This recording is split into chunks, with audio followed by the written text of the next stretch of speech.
Science classes लोरिया के official YouTube channel पर मैं रिंकू सर आप सभी का हार्दिक अभिनंदन करता हूं। मैं आज 10वीं कक्षा के लिए 14.1 यानी कि सांख्यिकी चैप्टर का ऑब्जेक्टिव लेकर आया हूं और उसका पहला क्वेश्चन आपके सामने है। पहला क्वेश्चन दिया है प्रथम 5 प्राकृत संख्याओं का माध्य क्या होगा।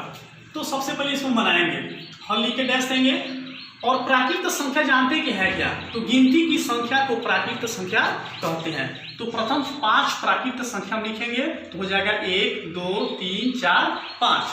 माध्य निकालने का सूत्र होता है, हमारा फॉर्मूला होता है कुल प्रेक्षणों का योग बटा कुल प्रेक्षणों की संख्या, यानी कि 1 + 2 + 3 + 4 + 5, यानी कि जो पांचों संख्या है इस पांचों संख्या को हम जोड़ देंगे और संख्याएं कितनी है तो 5 है, तो 5 हम नीचे लिख देते हैं। इसको जोड़ने पर हमारा ऊपर आता है 15 और बटे नीचे कितना है 5। अब इसको हम डिवाइड करेंगे यानी कि भाग देंगे तो 5 × 15। हमारा पहले प्रश्न का आंसर कितना आ गया 3 आ गया। दूसरा प्रश्न चलते हैं। प्रथम 10 समप्राकृत संख्याओं का माध्य क्या होगा। समप्राकृत संख्या यानी कि हम इसमें केवल सम संख्या को लिखेंगे।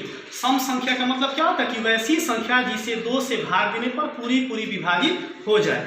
तो यहाँ पर हम लिखेंगे प्रथम 10 प्राकृत संख्या, यानी कि सम संख्या लगातार हम 10 ठो लिख देंगे और फॉर्मूला हमारा सेम टू सेम वही रहेगा।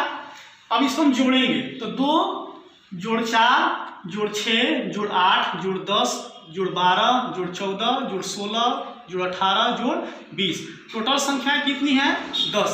इसको टोटल काउंट करने पर यानी कि जोड़ने पर हमारा 110 आ रहा है और बटा कितना है 10। डिवाइड करेंगे तो 11 बार में ही कट जाएगा, यानी कि दूसरे सवाल का आंसर कितना आ गया हमारा 11 आ गया।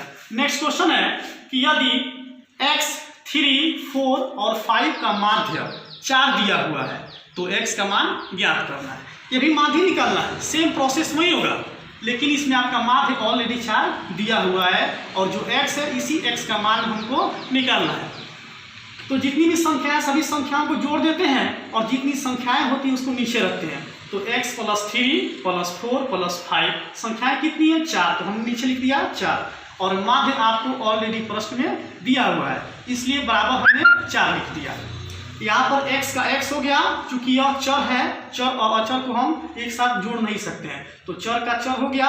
उसके बाद हम जोड़ेंगे 3 4 और 5, ये सब जोड़ेंगे तो 5 4 9 और 3 12, यानी कि x + 12 और बटे कितना है 4 बराबर कितना था हमारा 4 हो गया। नीचे कुछ नहीं है तो हम 1 मान लेते हैं।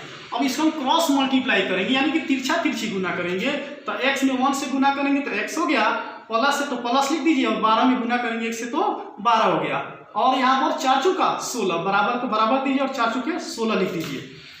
अब यहाँ पर x का x हो गया और यहाँ पर 16 है तो इसको हम पहले लाएंगे और यहाँ पर +12 है, तो कोई भी संख्या जब बराबर के उस बदल जाती है तो वो धनात्मक है तो ऋणात्मक हो जाएगी और ऋणात्मक है तो धनात्मक हो जाएगी। ठीक उसी प्रकार 16 यहाँ पर था तो 16 हमने ले लिया और यहाँ पर +12 है तो बराबर के उस पार जाएगा तो हो जाएगा -12, इसलिए x बराबर क्या हो जाएगा 16 में से 12 गया 4, ये हमारा इसका आंसर हो गया।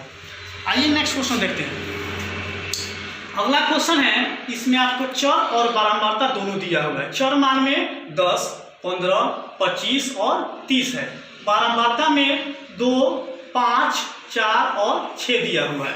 इसका सूत्र होता है x1 × f1 plus x2 × f2 plus x3 × f3 plus x4 × f4 by f1 plus f2 plus f3 plus f4, यानी कि चर मान और बारंबारता दोनों को गुना करके ऊपर लिखते हैं और जो बारंबारता बचता है इसको हम जोड़कर नीचे लिख देते हैं। तो इसी सूत्र पर हमने बना दिया 10 × 2, तो 10 × 2 हो गया, प्लस हो गया, उसके बाद 15 और गुने 5 ये हो गया, प्लस 25 × 4 हो गया और प्लस 30 × 6 हो गया और बारंबारता को हम जोड़ देते हैं। तो नीचे वाला को जोड़ दिया गया है, ऊपर वाला को जब जोड़ा गया है तो 10 × 20 हो गया, 15 × 5 75 हो गया, 25 × 4 100 हो गया और 30 × 6 180 हो गया। इसको जोड़िएगा तो 6 4 10 5 15 2 17 हो गया बराबर। इसको टोटल जब हम ऐड करेंगे जोड़ेंगे तो हमारा 375 आता है और नीचे है 17 तो 17 लिख दिए। अब 17 से 375 को हम डिवाइड करेंगे तो हमारा आंसर आ जाएगा 22.06। ये आपका आंसर हो गया चौथे प्रश्न का। पांचवा प्रश्न भी सेम है, लेकिन इसमें क्या है कि एक अंक जो है उसको हटा के x दे दिया है। तो कह रहा है कि चर मान में आपका 2, 4, 6 x और बराबरता में 3, 2, 1, 1। तो कह रहा है कि यदि माध्य इसका 4 है तो x का मान हमें ज्ञात करना है। तो सूत्र हमारा ऊपर लिखा हुआ है, इसको बार बार लिखने की जरूरत नहीं है। अब इसको हम क्या करेंगे, 2 गुने 3 प्लस 4 गुने 2 प्लस 6 गुने 1 प्लस x गुने 1 और बराबरता के नीचे जोड़ देते हैं। तो बराबरता क्या है, 3, 2, 1, 1 यानी कि 3 जोड़ 2 जोड़ 1 जोड़ 1 बराबर कितना दिया हुआ है हमारा 4। माध्य आपका ऑलरेडी दिया हुआ है। अब इसको जो हम करेंगे गुना, तो 3 दूनी 6, 4 दूनी 8, 6 एकम 6 और x में 1 से x हो जाएगा। नीचे 3, 2, 5, 6, 7 हमने 7 लिख दिया। बराबर कितना है 4। माध्य जो दिया हुआ है पहले आपके प्रश्न में ही, तो वो 4 हो गया। अब इसको जोड़िएगा तो 6, 8, 14, 14 और 6 कितना होता है 20 होता है। और प्लस x है तो प्लस x लिख दिए। नीचे क्या है, बट्टा में 7 है बराबर 4। तो यह आपको 20 प्लस x बटे 7 बराबर 4। नीचे कुछ नहीं था तो हमने क्या लिया है, 1 ले लिया है और इसको क्रॉस मल्टीप्लाई किया है। जब क्रॉस मल्टीप्लाई करेंगे तो 20 से कम 20 हो गया, प्लस है तो प्लस लिखिए और किसी भी संख्या में 1 से गुना करेंगे तो वह संख्या हो जाती है, यानी कि x = x बराबर 7 चुके 28 हो गया। अब देखिए इस x को हम बाहर निकाल दिए हैं, यहाँ पर 28 है तो 28 को पहले ला लिए हैं और यह 20 प्लस में है तो बराबर की जब उस पार जाएगा तो -20 हो जाएगा। तो इसलिए x बराबर कितना हो गया 8 आपका आंसर हो गया। अगला प्रश्न हम लाते हैं। छठा प्रश्न है, 7 छात्रों का औसत भार 55 केजी मतलब किलोग्राम है। तो इसमें 6 छात्रों का भार क्रमशः 52 KG, 56 KG, 58 KG, 55 KG, 53 KG और 54 केजी दिया हुआ है। तो 7वें छात्र का भार ज्ञात करना है, यानी कि 7 बच्चे हैं, 7 बच्चों का औसत भार आपका 55 केजी दिया हुआ है, 6 बच्चों का इसमें है और 7वें का हमें ज्ञात करना है। तो आइए सबसे पहले 7 छात्रों का कुल भार, 7 छात्र हैं तो 7 लिख दिया गया और औसत उनका वजन कितना है 55 केजी। तो यहाँ पर 55 केजी लिख दिया गया है। तो बराबर कितना आ जाएगा 385 केजी आ गया 7 छात्रों का कुल भार। अब आपके सामने 6 छात्रों का कुल भार दिया हुआ है, 7वें का नहीं दिया हुआ है। तो हम 52 जोड़ 56 जोड़ 58 जोड़ 55 जोड़ 53 और जोड़ 54 इसको जब जोड़े हैं तो हमारा आ गया 328 केजी। तो इसलिए 7वें छात्र का भार निकालने के लिए हम क्या करेंगे, 7 छात्रों का कुल भार में से 6 छात्रों का कुल भार घटा देंगे, यानी कि 385 केजी में से 388 केजी घटा देंगे तो 57 केजी 57 किलो हमारा क्या जाएगा आंसर आ जाएगा। यानी कि 7वां छात्र जो था वह कितने किलो का था, तो 57 किलो का था। आइए 7वां प्रश्न है, इसमें दिया हुआ है कि चर मान 1, 2, 3, 4 और 5 दिया हुआ है और संचयी बारंबारता 3, 5, 9, 12 और 15 दिया हुआ है और कह रहा था इसका माध्य निकालने के लिए।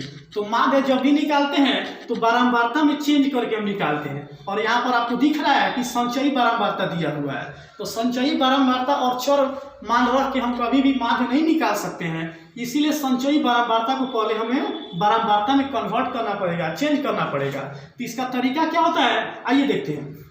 संचयी बारंबारता आपका क्या है, पहला 3, तो 3 है तो 3 रख दीजिए। अब हम 3 में कितना जोड़ेंगे कि 5 आएगा, तो 3 में हम क्या जोड़ देंगे 2 जोड़ देंगे तो हमारा 5 आ जाएगा। अब इस 5 में कितना जोड़ेंगे कि 9 आएगा, यानी कि 4 जोड़ देंगे, 5 में जोड़ देंगे 4 तो क्या हो जाएगा 9। अब इस 9 में कितना जोड़ेंगे कि 12 आएगा, तो 9 में हम जोड़ देंगे 3 तो हो जाएगा 12। 12 में कितना जोड़ेंगे कि 15 आएगा, तो 12 में जोड़ेंगे 3 हो जाएगा 15, यानी कि आपका क्या हो गया बारंबारता हो गया और आपका चर मान हो गया।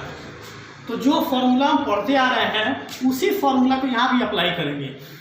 आपका x1 into f1 plus x2 into f2 plus x3 into f3 plus x4 into f4 plus f5 into f5। उसके नीचे आप जो बारंबारता है इसको लिख देते हैं। तो बारंबारता f के रूप में होता है तो f1 plus f2 plus f3 plus f4 plus f5। अब हमें क्या करना है, हम इस संचयी बारंबारता को नहीं लेंगे, हमको चर और ये बारंबारता से मतलब है। तो 1 गुने 3, यहाँ पर 1 गुने 3 हो गया, 2 गुने 2, यहाँ पे 2 गुने 2 हो गया।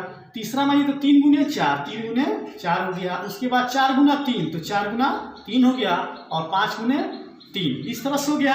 और नीचे वाला जो बारंबारता है इसको हम जोड़ देते हैं। तो देख रहे हैं आप कि 3 2 4 3 3, यानी कि 3 + 2 + 4 + 3 + 3।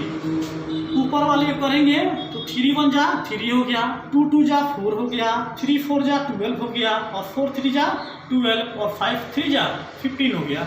नीचे को जोड़िएगा तो 3 2 5 4 9 3 12 3 15, यानी कि ऊपर वाला को हम जोड़ेंगे तो हमारा 46 आ रहा है, और नीचे वाला कितना आ रहा है 15।